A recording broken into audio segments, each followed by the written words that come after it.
حلال کیوں ضروری ہے۔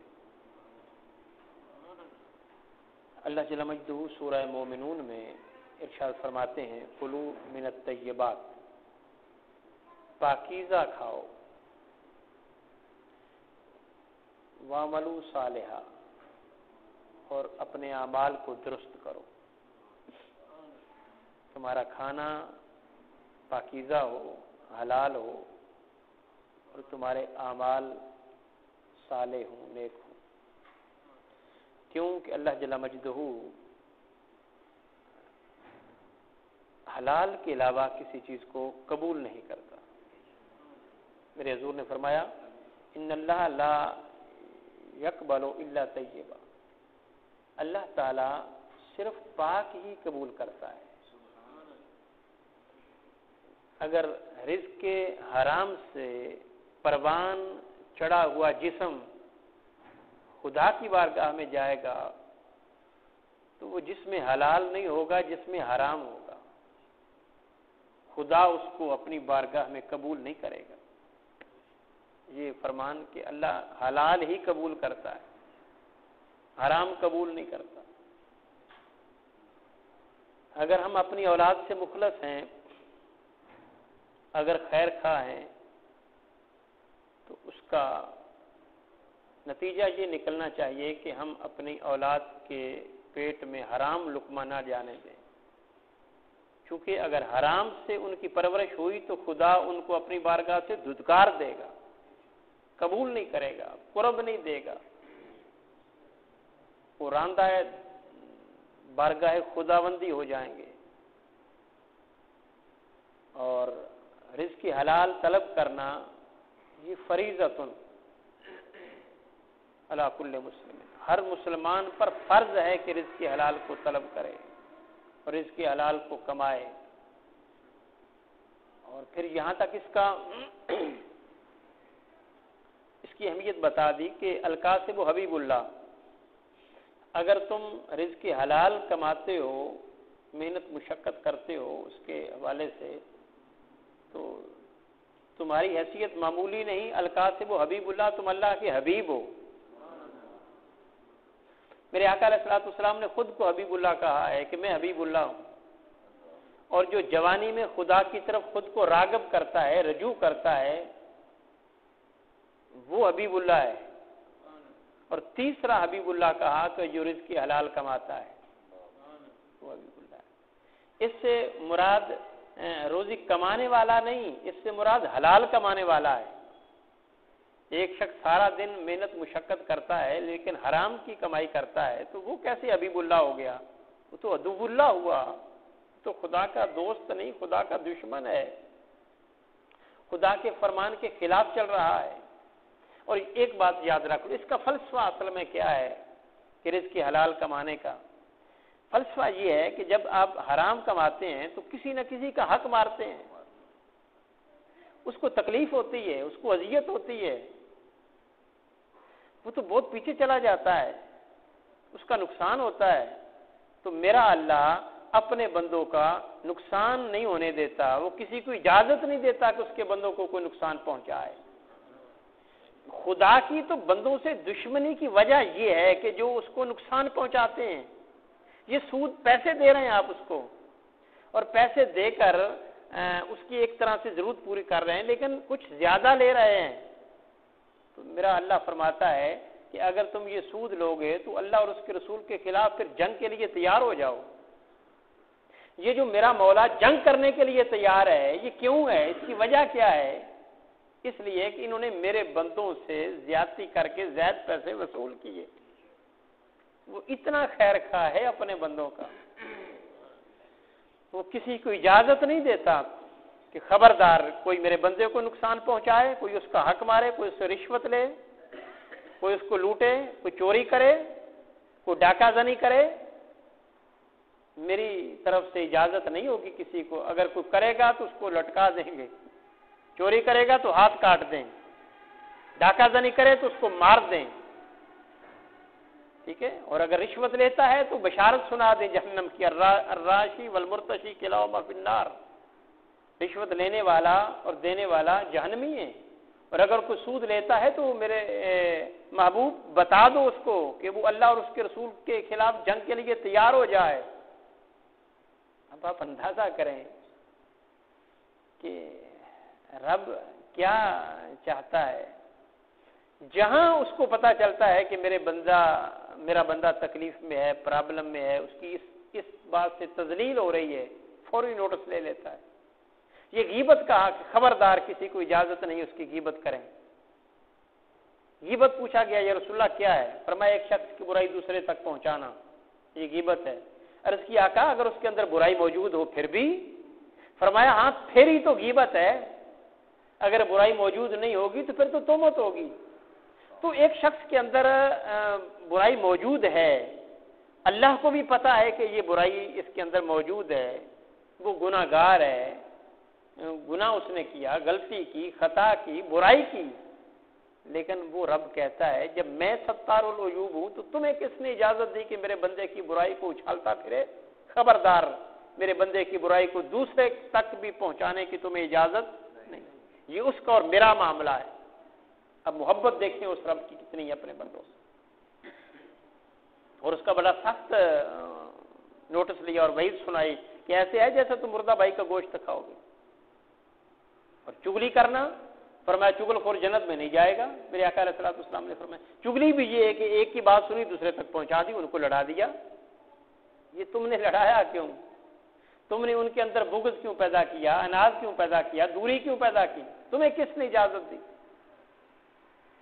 تو جہاں مسئلہ بنتا ہے کہ انسانیت کو نقصان پہنچے، اس کی عزت کو، اس کے رزق کو، اس کے احترام کو، اللہ جل مجدہ فوری نوٹس لے کر ہدایات دیتا ہے اور پھر سزا دیتا ہے جو ایسا کرے۔ تو رزق میں ہم دوسروں کا حق مارتے ہیں، یہ رمضان المبارک حرام رزق میں دوسروں کا حق مارتے ہیں۔ رمضان میں تو یہی فلسفہ دیا نا، دوسرے کا احساس ہو، تم بھوکے پیاسے رہو تاکہ تمہیں پتہ چلے کسی کی بھوک کی تکلیف کیا ہوتی ہے، اس کے خیر خواہ بنو۔ اور ہم جب رمضان آئے تو پھر لوٹنے لگ جائیں تو اور لوٹ کر پھر کہیں کہ ماشاءاللہ شکر الحمدللہ روزہ افطار کر لیا، اللہ قبول کرے گا؟ اس کا تو فلسفہ ہی یہ تھا کہ اس کے ذریعے تمہیں اندازہ ہو غریبوں کی غربت کا، ان کی تکلیف کا، تم ان کی تکلیف کا احساس کرو اور ان کے لیے سہولت کار بنو۔ تو تم نے انہیں کو تنگ کرنا شروع کر دیا۔ اب دیکھ لیں کیا کیا قیمتیں، پہلے کیا تھی اب کیا ہے، ماشاءاللہ۔ پھر بھی پکے مسلمان ہیں ہم، کوئی ذرہ بھی فرق نہیں پڑتا ہماری مسلمانی میں، ہمارے مومن ہونے میں، بلکہ ہم رمضان میں پھر جنت کے حقدار بن جاتے ہیں کہ یہ جنت ہے، یہ طریقہ ہے جنت کا۔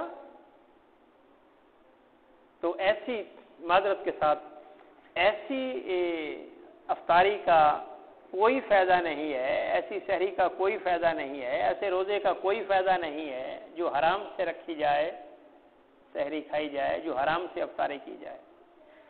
مسند احمد بن حنبل میں روایت ہے، آقا علیہ الصلوۃ والسلام نے فرمایا جس نے لباس پہنا 10 درہم کا تھا، اس میں 1 درہم حرام کا تھا، اور اس پہنے ہوئے لباس سے نماز پڑھی تو اس کی نماز قبول نہیں ہوگی۔ افطاری میں اگر سامان بیچ میں حرام کی کمائی کا آ گیا تو وہ کیسے قبول ہو جائے گی؟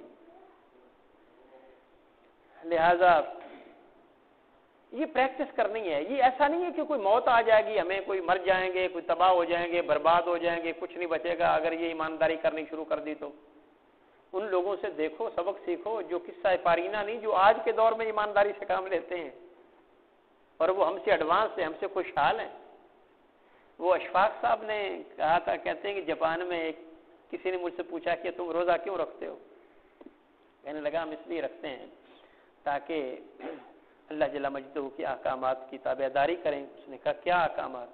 اللہ کہتا ہے کہ تم جھوٹ نہ بولو، تم حرام نہ کھاؤ، تم کسی کا حق نہ مارو، کسی کو دھوکہ نہ دو، کسی کو تکلیف نہ دو، کسی کو وغیرہ وغیرہ وغیرہ۔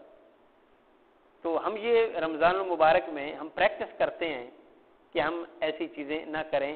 ہمارا روزہ ہوتا ہی تب ہے جب ہم ان چیزوں کو چھوڑیں۔ اس نے کہا عجیب ہے، ہم تو یہ سارا سال پریکٹس کرتے ہیں، ہماری پریکٹس تو سارا سال ہوتی ہے، ہم کسی کو دھوکہ نہیں دیتے، ہم فراڈ نہیں کرتے، ہم جھوٹ نہیں بولتے، سارا سال ہم بے ایمانی نہیں کرتے، ہم دغا نہیں کرتے، ہم کسی کا حق مارتے نہیں، کسی کو لوٹتے نہیں، کسی کی گری ہوئی چیز اگر مل جائے تو کوشش کرتے ہیں اس تک پہنچے، ہم ہڑپ نہیں کرتے، پاؤں نہیں رکھتے اوپر. اس نے کہا ہاں ایمانداری میں وہ ایک نمبر پر ہے. آپ اندازہ کریں وہ جاپان جو دہریہ ہے وہاں پہ اہل کتاب بھی کم ہیں، یعنی وہ مذہب کو ماننے والے نہیں، اکثریت ان کی وہ ہے. ویسے مسلمان بھی ہوں گے وہاں پہ ہیں، لیکن اکثریت وہ ہے جو کسی کو نہیں مانتے، تو وہ ایماندار ہیں. اور ہم مانتے بھی ہیں، جن کو مانتے ہیں ان کی بار بار تنبیہ بھی سنتے ہیں، نصیحتیں بھی سنتے ہیں، احکامات بھی سنتے ہیں، لیکن جوں تک نہیں رینگتی، کوئی اثر نہیں پڑتا. اور ہم ایمانداری میں 120 میں 30ویں نمبر پر ہیں ماشاءاللہ. اور جنت میں ہم نے جانا ہے، وہ سارے جہنمی ہیں. یہی ہے نا، یہی ہے نا، تو صرف مسلمان ہی جنتی ہے نا، وہ سارے جہنمی ہیں نا. اور ان جہنمیوں سے ہم امداد لیتے ہیں جنتی، ہم اپنے پیٹ بھرتے ہیں. انہوں نے جہنم میں جانا ہے، ہم نے جنت میں جانا ہے. امداد دینے والے جہنم میں جائیں گے، امداد کھانے والے جنت میں جائیں گے. اگر یہ معیار رہا نا جنت کا تو پھر اللہ ہی حافظ ہے، ہم جائیں گے کہ نہیں جائیں گے. اس نے ظن میں نہ رہیں، اس خوش فہمی میں مبتلا نہ رہیں. نہیں اب دیکھیں نا وہ سارے جہنمی، ان سے ہم بھیک مانگ رہے ہیں اور ہم جنتی. تو خدا کا خوف کرو یار، غیرت کہاں گئی ہماری. تو میرے آقا علیہ الصلوۃ والسلام نے فرمایا ایک شخص حرم کعبہ میں غلاف کعبہ کو پکڑ کر دعا مانگ رہا ہے، آہوزاری کر رہا ہے، گڑ گڑا رہا ہے، آنسو بہا رہا ہے. تو آقا علیہ الصلوۃ والسلام نے فرمایا اس کی دعا کیسے قبول ہوگی؟ عرض کی حضور کیا ہوا؟ فرمایا اس کا کھانا حرام کا ہے، اس کا پہننا حرام کا ہے، جہاں رہتا ہے وہ حرام سے بنا ہوا ہے. وہ جہاں بھی مانگ لے، جس کیفیت میں مانگ لے، جتنا رو رو کے مانگ لے، اس کی دعا خدا کی بارگاہ میں قبول. ہم کہتے ہیں کہ ہم حرام کی کمائی کریں گے رمضان میں، پھر عمرہ کریں گے، پھر دعائیں مانگیں گے اور بری ہو جائیں گے. یہ جو کنسیپٹ ہے نا ہمارے، یہ غلط ہو گئے ہیں، ان کو کلیئر کرنے کی ضرورت ہے. یہ غلط فہمیاں پیدا ہو گئی ہمارے اندر. ایسے نہیں اللہ مانتا. ایک شخص حضور کی بارگاہ میں حاضر ہوا، اس نے کہا یا رسول اللہ کوئی ایسا طریقہ بتا دیں، کوئی وظیفہ بتا دیں جس سے میں جو دعا کروں وہ قبول ہو جائے. ہمارے یہاں بھی یہ چلتا ہے، لیکن ہم تو وظیفے بتاتے ہیں، وظیفے بتاتے ہیں نا. لیکن حضور نے کیا وظیفہ بتایا؟ میرے آقا نے فرمایا اپنے رزق کو پاک کر لو، جو دعا کرو گے اللہ قبول کر لے گا. قوم کو اس طرف نہیں لاتے ہم، دعا کی قبولیت کے لیے وظائف بتاتے ہیں. اتنی بار نفل پڑھ لو پھر دعا مانگو قبول ہو جائے گی، عمرہ کرو تو قبول ہو جائے گی، صدقہ کرو تو قبول ہو جائے گی. نہیں تو پھر گرنٹڈ جو ہے وہ گارنٹی ہم دیتے ہیں، محفل کرا لو تو پھر تو قبول ہی قبول ہے، چاہے وہ حرام سے کماؤ حلال سے، یہ تفریق نہیں کرتے، پھر تو قبول ہی قبول ہے. لہذا ایسے قبولیت نہیں ملتی. رزق کو حلال کریں، باقی چیزیں بعد میں ہیں، وہ سونے پھر سہاگا ہیں، پھر اس سے پھر درجات بڑھتے ہیں، اس سے پھر کمالات بنتے ہیں، اس سے اللہ کا قرب ملتا ہے، اس سے اللہ کی میت اور صحبت اور سنگت ملتی ہے. وہ نوافل، وہ ذکر و اذکار، وہ وظائف، وہ محافل، وہ سارا کچھ پھر وہ نور ہیں. لیکن اندھیرے سے نکلیں گے تو نور کی طرف جائیں گے نا. پہلے تو اندھیرے کو ختم کرنا ہوگا نا، روشنی کرنی ہوگی، پھر وہ کام آئیں گی. تو اپنے رزق کو پاک کر لو. میرے آقا علیہ الصلوۃ والسلام نے فرمایا کہ جو دعا مانگو گے اللہ رد نہیں کرے گا. اور التاجر الصدوق الامین مع النبیین والصدیقین والشہداء، اور ایماندار جو تاجر ہے وہ معمولی حیثیت کا حامل نہیں، وہ صدیقوں کے ساتھ ہوگا، وہ صالحین کے ساتھ ہوگا، وہ نبیوں کے ساتھ ہوگا. آپ اندازہ کریں ان کی سنگت کن لوگوں کے ساتھ ہے. تو عیسیٰ علیہ الصلوۃ والسلام نے پوچھا ایک شخص سے کیا کرتے؟ اس نے کہا عبادت، روزے رکھتا ہوں، تراویح وغیرہ پڑھ دیتا ہوں. اور سارا کچھ کرتا ہوں. اس نے کہا کھاتے کہاں سے ہو؟ عیسیٰ علیہ السلام نے پوچھا کھاتے کہاں سے؟ وہ میرا بھائی کماتا ہے. تو فرمایا پھر عبادت تو اس کی ہوئی نا, عبادت اس کی ہے, تمہاری عبادت نہیں ہے یہ کہ تم کسی کے ٹکڑوں پہ پلتے ہو اور پھر نفل پڑھتے ہو, پھر یہ تہجد پڑھتے ہو, پھر یہ ذکر و اذکار کرتے ہو. کما کے کھاؤ, یہ بڑی عبادت تھی, مانگ کے نہ کھاؤ. تو بنیادی چیز ہوگی نا, اگر کما کے کھاؤ گے تو یہ عبادت فائدہ دے گی, اگر مانگ کے کھاؤ گے یا حرام سے کھاؤ گے تو پھر یہ عبادتیں کچھ فائدہ نہیں دیں گی. تو یہ پیغام ہے اس نوجوان نسل کے لیے کہ جو بالغ ہے اور پھر کما کے نہیں کھاتی, والدین کی معاونت نہیں کرتی, اپنے حصے کا کام نہیں کرتی, ٹھیک ہے نا, اور وہ رائٹ سمجھے بیٹھی ہے کہ بس اب والدین کی ذمہ داری ہے کہ ہمیں کھلانا. بھائی نہیں, بالغ ہونے تک ذمہ داری تھی, اب ان کی معاونت کرو, بلکہ جب اولاد بالغ ہو جائے اب اولاد کی ذمہ داری ہے کہ والدین کو کھلائے, والدین کو سہولتیں دے, والدین کو تکلیف نہ دے, یہ اولاد کی ذمہ داری ہے. تو عبادت یہ بہت بڑی عبادت ہے. ایک شخص آقا علیہ الصلوۃ والسلام نے دیکھا, صحابہ بھی تھے, تو وہ جا رہا تھا. صحابہ نے کہا یا رسول اللہ کیا یہ اچھا ہوتا, کتنا جسم کا فربا جسم کا حامل ہے اور بڑا صحت مند ہے, تو یہ اگر اللہ کے راستے میں جاتا تو کتنا اچھا ہوتا, یعنی جہاد پہ جاتا. تو آقا نے پوچھا یہ جا کہاں رہا ہے؟ انہوں نے کہا یا رسول اللہ بچوں کی روزی روٹی کے لیے یہ کام کرنے جا رہا ہے. فرمایا تو اللہ کے راستے میں ہی ہے یہ, یعنی رزق کی حلال کے لیے گھر سے نکلنا یہ خدا کا راستہ ہی ہے. یہ جہاد جتنا ثواب ہے جہاد سے کم ثواب نہیں ہے, لیکن بشرطے کہ رزق حلال ہو, کسی کو دھوکہ نہ دیا جائے. میں کہتا ہوں ایمانداری کی پریکٹس ہم کر کے دیکھیں تو صحیح, فرق پڑتا ہے کہ نہیں پڑتا. اور جو لوگ اگر پھر بھی نہ پڑے تو ان لوگوں سے پوچھ لو تم کیا کرتے ہو, تم تو خوشحال ہو, کیا کرتے ہو, کیسے خوشحالی ملی, بتا دیں گے. قرآن کی طرف تو ہم نے نہیں آنا, قرآن بھی بتاتا ہے, مصطفیٰ کا فرمان بھی بتاتا ہے, لیکن انہی سے پوچھ لو. ہر معاملے میں ان کو فالو کرتے ہیں, دیانتداری میں نہیں کرتے, ایمانداری میں نہیں کرتے, باقی ان کی نقل اتارتے ہیں. اگر اس قوم نے ان کو اس معاملے میں فالو کیا ہوتا یہ کچھ نہ ہوتا. دعا ہے اللہ جل مجدہ عمل کی توفیق عطا فرمائے.